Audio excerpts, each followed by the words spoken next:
రే, ఈ రోజు నుంచి 10 గుడ్లు, 2 లీటర్ల ప్రోటీన్ షేక్, 1 కేజీ చికెన్ ప్రతిరోజు తింటారా నేను? దేనికి రా అంత ఫుడ్? మనం జిమ్కి వచ్చింది మజిల్ పెంచడానికి, ఫ్యాట్ కాదురా. ఎవరు చెప్పారా ఫ్యాట్ పెరుగుతుందని? మోర్ ప్రోటీన్ అంటే మోర్ మజిల్. అవునా మావా? ఎందుకు వస్తారా ఎవరిని తెలుసుకోకుండా జిమ్కి అసలు మీరు? మోర్ ప్రోటీన్ అంటే మోర్ మజిల్ అంతే. ఏం కావాలి సార్ మీకు? ప్రోటీన్ ఎక్కువ తింటే మజిల్ పెరుగుతారని ఎవరు చెప్పారు? చెప్పటం ఏంటి sir? Muscle is protein, protein is muscle.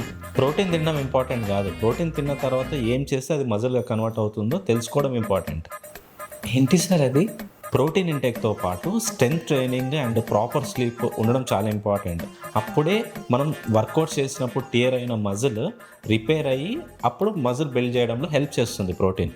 అప్పుడే దాన్ని యూటిలైజ్ అవుతుంది, లేకపోతే అది ఎక్సెస్ క్యాలరీస్ అయ్యి ఫ్యాట్గా స్టోర్ అవుతుంది.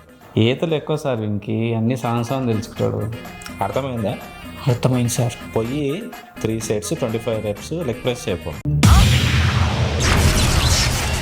తెలిసింది కదా, ప్రోటీన్ తినడం గొప్ప కాదు, ప్రోటీన్ తినడంతో పాటు proper strength training, proper sleep pattern అంత బ్యాలెన్స్డ్గా ఉండడం చాలా ఇంపార్టెంట్. అప్పుడే మీరు ప్రాపర్గా మజిల్ బిల్డ్ చేసుకోగలుగుతారు. సో మీరు ఆరోగ్యకరంగా బరువు తగ్గాలనుకుంటే కామెంట్ చేయండి ఆర్ డిఎం చేయండి. This is from thank you very much.